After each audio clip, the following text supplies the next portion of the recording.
Sport Fishing on the Fly is brought to you by Maui Jim Sunglasses. First Tellurium Corp., the future of mining. And Hardy Rods and Reels. Good day everyone, and welcome to another segment on the bench. Today I'm going to tie up an old reliable dry fly, the Hare's ear, parachute Hare's ear. It's been a great fly for me over the years, and like Dale and I were discussing the other day, we're always fishing and trying out all these new patterns and new materials and everything coming out. We tend to forget about some of the real good old standbys, and here's one of them right here that would be one I'd pick out of my box just about any trip and any time for dry fly fishing, and it's served me well over the years. I'm going to be using a Tiemco 100, the size 14 dry fly hook. Going to be using some 8/0 tan thread. For that, the tail I'll be using some moose body hair. The body I'll be using some fine and dry dubbing. This is a Hare's ear, nice color. Suits most, match most hatches. The hackle I'm going to be using is some Cree dry fly saddle. And the parachute post, I'll use the old original. It's white calf body hair. So we'll get a hook and a vise. Tie one of these good old timers up. Like they say, if it ain't broke, why fix it? And I'll tell you, this is a very good fly. I like the moose body hair, or the moose body hair for the tail, because it's a little tougher and it floats really well.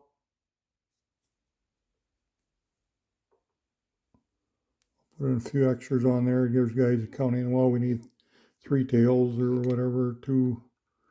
The fish aren't going to be counting the tails. I just want something to balance my fly. I get a good long tail on it. Cut the butts off. There we go. And bring in some of the calf body hair here. I want to come back about a third. I'll get some good turns. Cut those butts off at an angle. Should be able to flash them down. They'll come in here at a bit of a.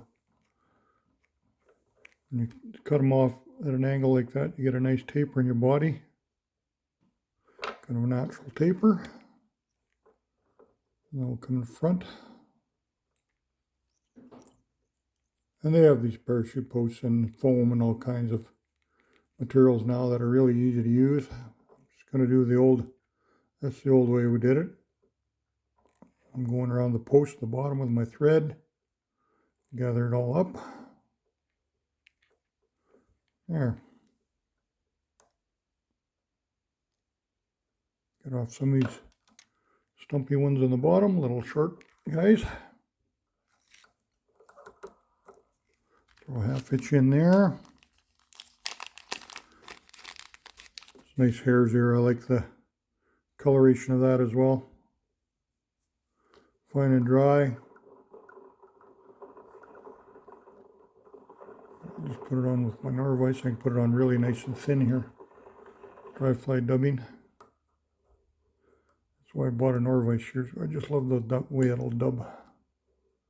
Does many other things too, but the dubbing, it just eats that up. Just beautiful. We even got some kind of segmentation going there, if you can see that. And then I'm going to finish my body. Tighten that dubbing up a little bit.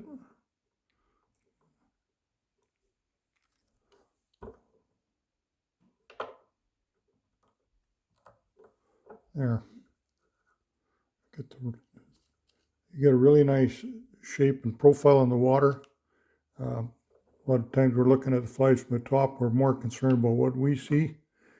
I want to make sure that it's the fish seeing what they feel is an actual insect down there. That's what we're trying to imitate. Now I'll come in with this is a Cree Kind of duplicates when you're using the brown and the grizzly together. That's what this is supposed to replicate, is the Cree. It's a really nice color. I'm going to tie it a good side on the down, so I would see the fish can see that color. It would look prettier for me looking at it upright. Not too concerned about that at all. So I got it tied in just on my post. Body's already finished. And then I got as many turns on there as I want, and I'm just going to hang a hackle plier on that just to hold it. One thing I've changed over the years is I don't have to worry about tying these parachute posts off. I just get some UV resin and I put a drop in the base of the tail, both sides. This one here is from Hare's, thin and hard, and it just goes right in there, right to where the business needs to happen. And I'll get my torch on there, my flashlight, hook that on. That's a good little way to do your parachutes. Take your time, make sure you just nip off the hackle there. Should come off nice. And there it is. It's really a great little pattern. It's size 14. It's tough. It's going to fish real good. You'll see that from a long ways away. And you can see the parachute from the bottom. You got the nice Cree color on the bottom there. And that little drop of UV cement just as a trick for you. So there it is. That's one of my favorite dry flies of all time for sure. Little parachute Hares here. And like a parachute Adams, I guess. Very, very close, the same color. And been a great fly for me over the years. So don't forget some of these old standby materials, and hope to see you guys real soon. We appreciate you catching us on the bench. We'll catch you again on the water, hopefully.